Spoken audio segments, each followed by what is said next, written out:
serez. Alors vous vouliez être danseuse au Oui, départ? non, mais au début, j'ai fait effectivement une carrière pour la danse classique. Le 17 avril 2026, à Paris, une grande dame du cinéma français s'est éteinte à l'âge de 77 ans, emportée par la maladie à corps de l'EI qui avait progressivement envahi son esprit et son corps avec une cruauté silencieuse, laissant derrière elle une carrière de plus d'un demi-siècle, une élégance rare et une discrétion qui n'avait jamais faibli, même au cœur des tempêtes de la vie. C'était Nathalie Baye, née le 6 juillet 1948 à Mainville dans l'Eure, fille unique d'un couple d'artistes peintres bohèmes qui lui transmit très tôt le goût de la liberté et de la création, une enfance passée dans le quartier de Montparnasse, où la dyslexie rendait l'école douloureuse et où, dès 14 ans, elle abandonna les études pour suivre sa passion première, la danse. Elle intégra une école de ballet à Monaco, puis poursuivit sa formation à New York avec une rigueur presque ascétique, avant qu'une amie ne l'entraîne presque par hasard au cours Simon, où la vocation d'actrice s'imposa comme une évidence lumineuse. Diplômée du Conservatoire national supérieur d'art dramatique, en 1972, elle fit ses premiers pas au cinéma dans les années 70. Remarquée immédiatement par François Truffaut, qui lui offrit un rôle marquant dans La Nuit américaine en 1973, celui d'une script discrète et sensible aux côtés du réalisateur lui-même, cette rencontre avec le maître de la nouvelle vague ouvrit les portes d'une filmographie exceptionnelle, riche de plus de 80 longs métrages, où elle alterna avec une justesse confondante les seconds rôles intenses et les premiers rôles puissants, travaillant avec Maurice Pialat dans La Gueule ouverte, Claude Sautet dans Mado, Claude Pinoteau dans La Gifle, et retrouvant Truffaut pour L'Homme, qui aimait les femmes et La Chambre verte. Sa véritable révélation auprès du grand public arriva en 1980 avec Jean-Luc Godard dans Sauve, qui peut la vie, qui lui valut son premier César de la meilleure actrice dans un second rôle, suivi l'année suivante d'un deuxième, pour Une étrange affaire de Pierre Granier de Fer.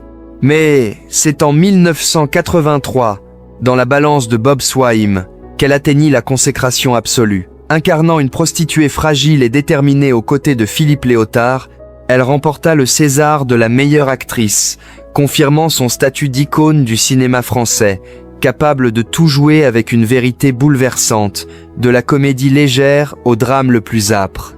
Au fil des décennies, elle continua d'enchaîner les rôles exigeants.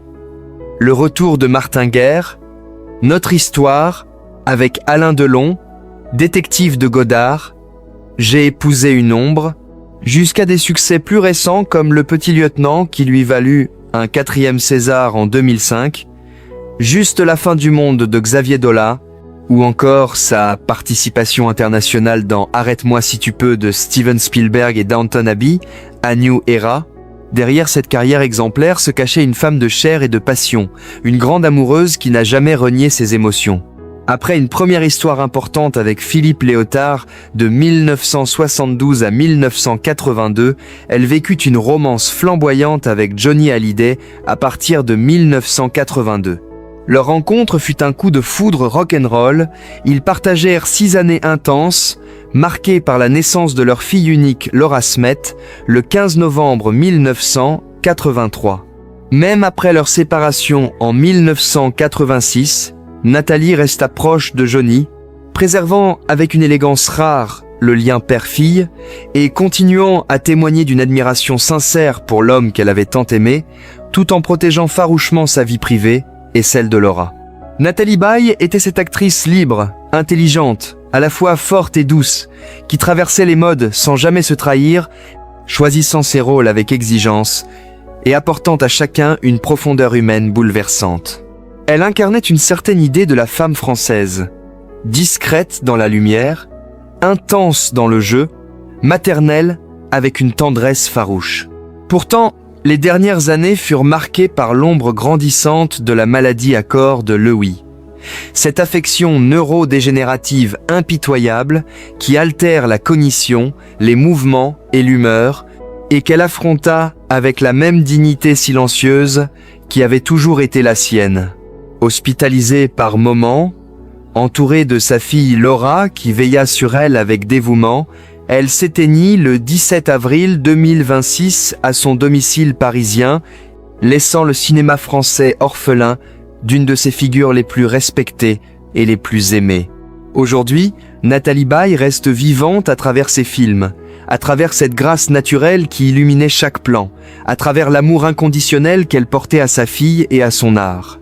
Elle qui avait commencé par la danse pour exprimer le corps et les émotions, finit par offrir au public une leçon de vie, celle d'une carrière construite sur la vérité, d'une maternité belle et compliquée, et d'une fin acceptée avec pudeur. Son départ nous rappelle que les grandes actrices